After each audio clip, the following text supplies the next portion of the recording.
Hi Rakshit, welcome on your PDA. Hello, sir. How are you? So let me congratulate you for your selection in very prestigious Maharatna company IUCL. You are a chemical engineer. So I think this is the first time CBT was conducted by IUCL, and you cleared that, and now you cleared the final rounds also. And 22nd December 2025 is your joining. So Rakshit, let's interact today about this your entire process. So first I start with your background. आप कहाँ से हैं? Which part of India? And your college from where you graduated? Sir, I'm Please, yeah, go ahead, please. sir. First of all, thank you very much for your kind wishes. And I am from Rajasthan, and I have completed my bachelor's of technology in from IIT ISM Dhanbad Mm. in 2025. I graduated in 2025. Okay. And what were you doing after graduation, Rakshit? Sir, I was preparing for these PSUs and GATE. I was targeting GATE 2026, but मतलब recently बहुत सारे PSUs जो है अपने individually अपना vacancies निकाल रहे थे, तो मैं उसके लिए भी प्रिपेयर कर रहा था। Okay, good. अच्छा, आपने रक्षित गेट वगैरह एग्जाम भी लिखा था? हाँ सर, मैंने 2025 में गेट दिया था। Okay, so this was the first time IUCL conducted CBT. So yes sir. Rakshit, tell us something about CBT. कैसा था, पेपर कैसा था, so that somebody who wants to prepare next time is well aware कि कैसा paper था, क्या आया था, etc. जी sir. Sir first of all, अगर मैं कोर पेपर के लिए बात करूँ तो इट वाज लाइक कि जो गेट, अगर मैं रेफरेंस दूँ तो गेट में जो 1 मार्क्स के क्वेश्चन आते हैं, हम्म ठीक, वैसा सा पेपर था कि हम्म हम्म कैलकुलेटिव नहीं था ज़्यादा। हम्म ठीक है, थोड़ा सा कंसेप्चुअली था, आप थोड़ा सा हम्म बोल सकते हैं, थोड़ा थ्योरी था। हम्म, ठीक है। आप गेट के 1 मार्क्स के जैसे क्वेश्चन आते हैं वैसे से ही सिमिलर थे। ओके। एंड सर एप्टीट्यूड का आईबीपीएस पैटर्न पे था, बट आई वाज एक्सपेक्टिंग कि थोड़ा सा हार्ड देंगे जैसे ओएनजीसी के पेपर में। ओएनजीसी ने अपना एप्टीट्यूड दिया था, बट थोड़ा सा ओएनजीसी लेवल से थोड़ा सा इजी था, but it was on IBPS pattern. Okay, so अगर आपने किसी को गाइड करना है कि किस तरीके से प्रिपरेशन किया जा सकता है, क्या क्या तैयारी करना होता है, तो how you will guide for CBT? Sure sir. Sir CBT में थोड़ा सा डिफरेंस होता है कि यहाँ पे थोड़ा सा थ्योरी थोड़ा सा ज़्यादा पूछते हैं। तो मैं एक बार कहूँगा कि आप एक बार सारे सब्जेक्ट्स अपने कंप्लीट कर लीजिए। ठीक है, वो तो मेन हम्म है। उसके बाद हम्म प्रैक्टिस के लिए आप ज़्यादा गेट के मतलब टफ क्वेश्चंस मत लगाइए। आप 1 मार्क्स के क्वेश्चन कर लीजिए, वो ही हम्म इनफ है। और सर एप्टीट्यूड के लिए मैं बोलूँगा, आप कोई भी आईपीपीएस के पैटर्न में जो एग्जाम्स होते हैं, बैंकिंग हम्म के एग्जाम्स होते हैं, पीओ के एग्जाम्स होते हैं, उनके हम्म अगर आप क्वेश्चंस कर लेंगे तो वो भी एकदम इनफ हो जाएगा। ओके। अच्छा, पैटर्न थोड़ा सा बताएंगे रक्षित, कैसा पैटर्न था? I mean, how many questions were asked, technical aptitude and all? Sure, sir. I think there were 100 questions, and in 50 questions, there were 35, 50 questions were core, hmm and from other 50, there was 35 from the general aptitude, मतलब उसमें आपको quant रहेगा और aptitude रहेगा, and 15 marks का आपका English hmm रहेगा। Okay, and level of difficulty? Sir level of difficulty I would say it was moderate. It was not that much difficult that we can not do, but it was doable. Okay. So, do you believe that if GATE is not a cup of tea of some people, GATE नहीं निकलता है, तो at least these kind of exams are very good? Sir I would not say that, because GATE में आपको जब आप पढ़ते हैं, सर थ्योरी तो सब जगह पढ़ना पड़ेगा आपको, बस जस्ट इतना सा डिफरेंस आएगा कि आपको लेवल ऑफ क्वेश्चंस जो अटेम्प्ट करने होंगे वो थोड़े से कम लेवल के होंगे। पर आपको हम्म सब्जेक्ट तो एक बार कंसेप्चुअली गो थ्रू होके एकदम अच्छे से क्लियर करना ही होगा। Hmm otherwise it will be little difficult अगर आप सिर्फ क्वेश्चंस लगा के अगर सोचेंगे तो। मैं कहूँगा कि आप एक बार अपना कंसेप्चुअली सब चीज़ें, मतलब जितना 100% तो कोई भी नहीं कर पाएगा, पर जितना भी मेजर मेजर कोर्सेज है आप उसको स्ट्रॉन्ग कर लीजिए, and then you can go for 1 mark questions like that. Hmm hmm, okay, and non-technical part is equally of equal weightage? तो यहाँ पे कोई स्ट्रेटेजी अलग से बनाई जा सकती है कि नॉन टेक्निकल पे फोकस किया जाए, या what can be the strategy like, because this is the exam in which non technical that is aptitude and technical is of equal weightage. Sure sir.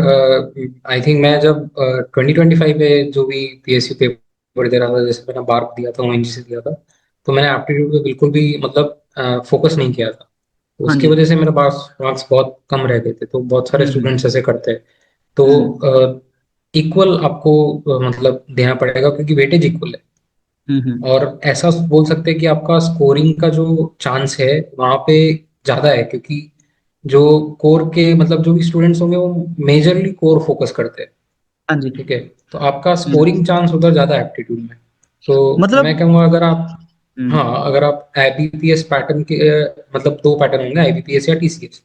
So hmm if the paper is from IBPS pattern, then आप अपने PO के, banking के जो भी exams हैं उनके एक बार previous year लगा लीजिए एप्टीट्यूड में, then it hmm will be more than sufficient. And if hmm. TCS, then normal aptitude questions will be okay. उधर स्पीड मैटर हम्म। करेगा। So what is TCS pattern? IBPS से तो समझ आता है बैंकिंग का है, टीसीएस पैटर्न क्या है? हाँ सर, टीसीएस पैटर्न मैं कहूँगा जैसे एचपीसीएल में आया था। अच्छा। मतलब वो थोड़ा सा इजी रहेगा। मतलब आप हम्म सारे क्वेश्चन कर सकेंगे, बट वहां पे हम्म थोड़ा सा टाइम आपको कम रहेगा। एंड हम्म कई कई एग्जाम्स में कैलकुलेटर नहीं देंगे, जैसे एचपीसीएल में कैलकुलेटर नहीं दिया था। तो ओके। वो उसको टीसीएस। तो इसका मतलब ये हुआ कि the people who are dedicatedly preparing for banking, उनके लिए टेक्निकल तैयार करना may be more difficult than जो टेक्निकल तैयार कर रहे हैं उनके लिए एप्टीट्यूड तैयार करना। Am I right in that? Sir aptitude तैयार करना मेरे हिसाब से हार्ड नहीं है, क्योंकि अगर आप ग्रेजुएशन कर हम्म। रहे हैं तो हाँ, ऑब्वियसली हो जाता है। इतना तो एप्टीट्यूड हो जाता कर है। सकते बस हैं। उसको एक बार थोड़ा ब्रश ऑफ करने का जरूरत है, वो आप क्वेश्चंस के हम्म थ्रू कर लीजिए। सही है। अच्छा रक्षित, अब मेरे को थोड़ा सा कट ऑफ के बारे में बताओ प्लीज। आपका अलग अलग ब्रांचेज में, अलग अलग कैटेगरीज में केमिकल इंजीनियरिंग में कट ऑफ क्या गया होगा? Sir, actually, I know about EWS because I am from okay EWS. So okay it was okay. around 62.4 अच्छा। on EWS, and out out of मेरा, 100? yes sir, out of total score 100, including CBT, including your interview, all of that, अच्छा, उस and सारे में से बता रहे हैं आप? yes sir, and I okay. scored around 68.7 something. नहीं, लेकिन रिटन पेपर सीबीटी अपने आप में तो 100 नंबर का होता है ना? हाँ सर, वो भी 100 नंबर का होता है, उसमें भी मेरे 68 आए थे। And that cut off I think I don't remember now. मेरे ख्याल से वो 50s और 60s में कुछ बता रहे थे हाँ कैंडिडेट्स। हाँ, EWS I remember now, it was around 46। 46 right? Yes. Out of 100। और फिर आपका यस। इंट्रू, जीडी और जीटी हुआ, यस सर, उसका और उस वेटेज रहता है। उसके बाद कट ऑफ आप 68 बता रहे हैं? यस सर, कट ऑफ नहीं सर, मेरा मार्क्स बता रहा हूँ। अच्छा। Cut off is 62। Okay. So GD GT interview, इसका इसके कितने मार्क्स थे? 100 सीबीटी एंड इसका कितना था? सर सीबीटी जो था वो 85% वेटेज का हाँ था। जी। हाँ 85 जी। मार्क्स उसमें कन्वर्ट हो जाएंगे। हम्म, एंड जीडी प्लस जीटी दोनों 15। 5 मार्क्स थे, मतलब हम्म, दोनों इंक्लूड करके 5 मार्क्स। एंड इंटरव्यू जो आपका पर्सनल इंटरव्यू होगा वो 10 10 नंबर मार्क्स का। का रहेगा। गुड, 15 में से वो मिलेगा। एंड हाँ, एंड उनमें सब में 40% आई थिंक मिनिमम क्राइटेरिया था कि आपको you have to score 40% marks. अच्छा, अदरवाइज एलिमिनेट हो जाएंगे। Yes sir. तो बोल सकते हैं कि एलिमिनेशन भी है, जैसे अगर किसी ने जीडी जीटी में नहीं बोला तो शायद वो एलिमिनेट भी हो जाए। हाँ सर, चांसेस, बिल्कुल चांसेस। हम्म। अच्छा रक्षित, अब चलते हैं जीडी जीटी इंटरव्यू के बारे में। Please tell us what was your topic of group task and how it went? Yes, sir. It was that there was a social responsibility program, like hmm CSR program, hmm and we have to select some 5 areas where we have to work, where we have to invest. IOCL will be hmm. investing. Okay. हमको उसके बारे में discuss करना था। I think ये मेरे लिए बहुत इजी था, क्योंकि ये ऑर्बिडिया ने पहले ही बहुत सारे CSR प्रोग्राम्स के जो जीटी थे हाँ, वो सीएसआर भी एक्सपेक्ट पहले, यस। यस, हम्म वो पहले ही प्रोवाइड करके रखे थे। तो उसमें 4-5 पॉइंट जो थे वो सब में ही कॉमन थे कि हम्म आप एक रिव्यू टीम बनाएंगे, एक हम्म लोकल मैप्स की टीम बनाएंगे। ठीक है। हम्म आप हर 6 महीने बाद रिव्यू करेंगे। And like hmm that it was easy for me. And hmm I think intro भी मैंने ही दिया था, इंट्रोडक्शन भी मैंने ही स्टार्ट किया था। सो हम्म आई वाज वेल, मतलब मैं कॉन्फिडेंट इनफ था। तो it hmm. Was good. Wonderful. तो उसमें से कितने, अच्छा वो तो सारे लोगों को फिर आगे जीडी के बाद, जीटी के बाद जीडी में जाते हैं सारे लोग, राइट? नहीं सर, पहले हमारा जीडी हुआ था एंड अच्छा, उधर ही तुरंत मतलब ग्रुप जीटी टास्क हो हो गया। गया। अच्छा, जीडी का टॉपिक क्या था? जीडी का टॉपिक था सर हमारा कि इफ जो एक तो क्लासिकल टीचिंग होता है क्लासरूम में एंड दी ऑनलाइन टीचिंग, तो अच्छा। Will online teaching surpass the okay. Classroom teaching, so hmm उसके बारे में था। तो उसमें अब इन दोनों में, जीटी और जीडी में, please share the tips for the students, जो those who are listening to us. छोड़ सर, पहले मैं जीडी में बताऊंगा। अगर मैं कहूँगा कि अगर आप टॉपिक के बारे में कॉन्फिडेंट है, ठीक है, हम्म क्योंकि मेरे को ये टॉपिक मतलब सुनते ही मैं थोड़ा सा कॉन्फिडेंट हो गया था, मैंने 4-5 पॉइंट लिख लिए थे। एंड अगर आपको इंट्रोडक्शन स्टार्ट करना है, देन हम्म आप एक पहले से एक अपना प्रिपेयर कर लीजिए कि आप क्या बोलेंगे वहां पे, ठीक है। हम्म और उधर कॉन्फिडेंट रहना है, एकदम कॉन्फिडेंट होके आपको बोलना है बिना रुके, क्योंकि अगर आप हाँ, जरा सा भी रुकेंगे तो अ, कट कर आपके देंगे जो वो। पैनल होंगे वो हम्म कट कट कर लेंगे आपको, वो जंप इन कर जाएंगे। हम्म तो इंट्रोडक्शन अगर आपको देना है तो यू हैव टू बी मतलब वेल प्रिपेयर्ड। हम्म, तो वैसे आप दे सकते हैं। अगर आप टॉपिक के बारे में कॉन्फिडेंट नहीं है तो ऐसा नहीं है कि अगर आप इंट्रो देंगे तो ही आपका बस ना। मतलब ज्यादा पॉइंट होगा। एंड हम्म देन आप अगर आपको जंप इन करना है तो 2-3 मेथड्स हैं, सर आपने ही बताया कि आई डिसएग्री विद यू, तो डायरेक्ट आप जंप इन कर सकते हैं, आई, है ना। तो यस। वैसे 2-3 तरीके हैं, आप जंप इन कर सकते हैं। थोड़ा कॉन्फिडेंटली बोलना होगा, क्योंकि ताकि आपको बाकी पैनल मेंबर भी मौका ढूंढ रहे होंगे कि हम भी आए। तो undergrad. You have to speak confidently, और थोड़ा प्रैक्टिस करेंगे तो वो बिना अटके आप बोल पाएंगे। और हिंदी और इंग्लिश का कोई ऐसा कोई मतलब था नहीं कि आप एक ही लैंग्वेज में बोल। Sir, do they give you page और pen during GD and GT? ये सर उनने एक छोटा सा पेज दिया था एंड मतलब उनके लिए वो वैल्यू का नहीं था। उनने तो हमको लास्ट में बोल दिया था आप इसको फाड़ के फेंक फेंक दीजिए, तो ओके। वो जस्ट सो हमारे लिए अनलाइक एक। अनलाइक एचपीसीएल, वो अंदर नहीं जाता पेज इंटरव्यू हाँ में? ये सर, अनलाइक एचपीसीएल, वो एचपीसीएल की मैं अंदर नहीं गया था।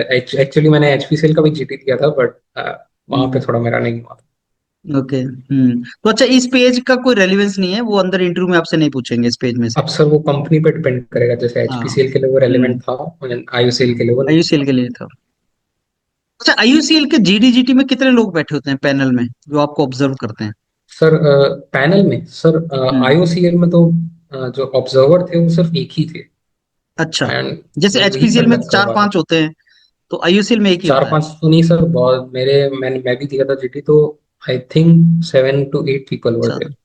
सारे जो मतलब इंटरव्यू एक लेते हैं वो एचआर मैम अंदर थे। वहीं बैठे होते हैं? हाँ सर, एक एचआर मैम थे और बाकी 7 to 8 अच्छा। People were there. हम्म। अब अच्छा रक्षित, अब इंटरव्यू के बारे में थोड़ा डिटेल में बताओ, जब आप इंटरव्यू देने गए तो क्या उन्होंने क्वेश्चन पूछे आपसे? हाँ सर, पहले तो उनने मतलब मेरा थोड़ा फैमिली बैकग्राउंड के बारे में पूछा, मैं कहाँ से हूँ और हम्म ये सब पूछा। एंड देन उनने 2-3 थोड़े एचआर क्वेश्चंस पूछे मेरे से कि आपको पीएसयू ही को क्यों ज्वाइन करना है, आपको आईओसीएल क्यों ज्वाइन करना है, आपने मतलब ग्रेजुएशन के बाद में क्या किया, आपने प्राइवेट सेक्टर में क्यों ना ज्वाइन नहीं किया। तो वो सब थोड़ा ये लोग जानना चाहते थे।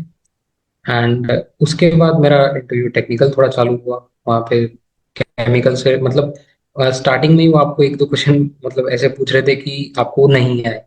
जैसे वो पूछ रहे थे कि जो सीएनजी ट्रांसफर होता है पाइपलाइंस के थ्रू, वो कितने प्रेशर पे होता है। एंड तो लाइक हम्म ये तो बहुत ही एकदम स्पेसिफिक हो गया। तो मतलब आपको वो 1-2 क्वेश्चन पूछेंगे कि आपको नहीं है, सो इट इज ओके। हम्म और हम्म एंड नेक्स्ट फेज, जैसे ही फेज 2 चालू हुआ मेरा, मतलब हम्म 2-3 मिनट के बाद में इस सीएनजी पे थोड़े क्वेश्चंस थे कि ये हम्म ट्रांसफर कैसे होता है, तो वो थोड़ा क्रायोजेनिक टैंक्स में ट्रांसफर हम्म होता है, क्योंकि हम्म मतलब कोरोड करता है, तो वो सब मैंने बताया। एंड हम्म देन मेरा इंटरव्यू पूरा का पूरा मास ट्रांसफर पे था, मतलब उनने हम्म और कोई सब्जेक्ट जो है वो पिक ही नहीं किया। मतलब मास हम्म ट्रांसफर में उनने में से आई थिंक मोस्टली सारे जो भी प्रोसेस मतलब अपने डिवाइसेस होते हैं वो सारे पूछ लिए कि स्ट्रिपर क्या है, ठीक है, डिस्टिलेशन कॉलम क्या है, डिस्टिलेशन कॉलम में एजियोट्रॉपिक डिस्टिलेशन क्या है, एजियोट्रॉपिक डिस्टिलेशन में क्या प्रॉब्लम्स आते हैं, एंड हम्म आप उसको कैसे सॉल्व करेंगे, like hmm that. And hmm distillation column में लाइक उनने सब कुछ पूछ लिया कि डिस्टिलेशन कॉलम में वर्किंग में क्या क्या प्रॉब्लम्स आते हैं, फ्लडिंग होता है, ठीक है, हम्म वो सारे प्रॉब्लम्स, उन सारे प्रॉब्लम्स का सोल्यूशन, ये सब उन्होंने पूछा। हम्म। अच्छा, तो ये आईयूसीएल का जो इंटरव्यू होता है वो ज्यादा एचआर होता है या टेक्निकल होता है या it can be anything? Sir I think it can be anything, क्योंकि हम्म। मेरे जो जैसे मैं थोड़ा सा बाद में था मेरा इंटरव्यू, तो जिनका अच्छा। मेरे से पहले हो गया उनसे कईयों से ये था कि उनका पूरा एचआर चला, मतलब एक दो क्वेश्चन सिर्फ टेक्निकल पूछ लिए लास्ट में तो पूछ लिए, हम्म अदरवाइज कईयों का पूरा टेक्निकल चला, कईयों का मेरे जैसे था कि आपका थोड़ा सा 50-50 चला। हम्म तो इट डिपेंड्स, कुछ मतलब भी हो सकता है। उन पर डिपेंड करेगा। अच्छा, how many questions from IUCL as organization? कि what do you know what IUCL, products of IUCL and all? Any question? हाँ सर, मेरे से तो क्वेश्चन नहीं थे, पर हम्म बाकी लोगों से थे कि जैसे आईओसीएल में आपको इंट्रोडक्शन देते हैं, मतलब आपका जीडी जीटी इंटरव्यू चालू होने से पहले ही आपको एक स्लाइड शो देंगे, तो ओके। उसमें जो जो भी उनके अपकमिंग प्रोजेक्ट्स के बारे में बताएंगे, उनके हम्म प्रोडक्ट्स क्या क्या हैं, उनके जितने हम्म भी प्रोडक्ट्स हैं उनके बारे हम्म में बताएंगे, तो वो थोड़ा सा आप फोकस होके, मतलब वो चेक करेंगे कि आप फोकस्ड हैं या नहीं उस हम्म प्रेजेंटेशन के ड्यूरिंग। हम्म तो उसके रिगार्डिंग थोड़े से क्वेश्चंस थे जो मेरे बाकी जो पैनल में आए थे उनसे पूछे गए थे। मेरे से इससे रिगार्डिंग कोई क्वेश्चन नहीं था। ओके। अच्छा, तो रक्षित, जैसे अभी IUCL has come out with the number of seats for chemical engineers, और केमिकल इंजीनियरिंग की बहुत सीट्स आई हैं एचपीसीएल में भी, हाँ आईयूसीएल सर। में भी। हाँ sir. Do we expect the trend to continue this year? I mean like HPCL पिछले हर साल निकालता है, आईयूसीएल में अब क्या लगता है आपको? हाँ सर, ये तो ट्रेंड कंटिन्यू मुझे भी लग रहा है होगा, क्योंकि सर आईओसीएल पहले भी इतनी ही वैकेंसी निकाल रहा था, मतलब हाँ जी। सिमिलर सा, अगर वो तब गेट से भी ले रहा था तब। एंड बहुत सारे जो रिफाइनरीज हैं वो अपना अपना मतलब प्रोडक्शन इंक्रीज कर रहे हैं, कैपेसिटी वगैरह। तो जैसे ओके। नुमालीगढ़ अभी रिफाइनरी लिमिटेड एनआरएल का जो एग्जाम होने वाला है उसमें भी काफ़ी सीट्स हैं, आई थिंक अच्छा। अराउंड 50 सीट्स है। एंड हम्म वो लोग भी एक्सपेंशन कर रहे हैं, तो हम्म लाइकवाइज मुझे लगता है ये सब बढ़ने ही वाला है, क्योंकि सर आप भी मतलब हम भी देखे थे कि न्यूज़ में आ रहा था कि एक्सप्लोरेशन हो सकता है अंडमान के अराउंड, हम्म तो hmm it is going to be increase, like ONGC increase. में भी आपका हम्म इंक्रीज हो सकता है। देव से, हाँ। तो नुमालीगढ़ में भी आई थिंक सीबीटी है, या there there is through GATE? नहीं सर, एनआरएल का भी सीबीटी है, आई थिंक 20 को था उसका, कल कल है शायद सर उसका कल उसका एग्जाम है? अच्छा, एनआरएल कल का। बेल का भी है, तो मैं भी नुमालीगढ़ उसी के साथ होता हूँ। शायद it is sir, there. I am not sure, hmm but हाँ। जहां तक मुझे ध्यान है वो कल hmm So this is good. Like every year, number of seats are coming for candidates, and if they prepare, they will surely get into that. So that है। is something sure sir. good. तो अभी आपका जो joining है, that is 22nd, you said December. Yes sir, 22 Okay. अच्छा, इसका थोड़ा सा टाइमलाइन अगर आपको याद हो कि कब ये नोटिफिकेशन आया, कब सीबीटी हुआ, कब इसका रिजल्ट आया, कब इसका इंटरव्यू हुआ, इफ यू रिमेम्बर रफली, for the benefit of students.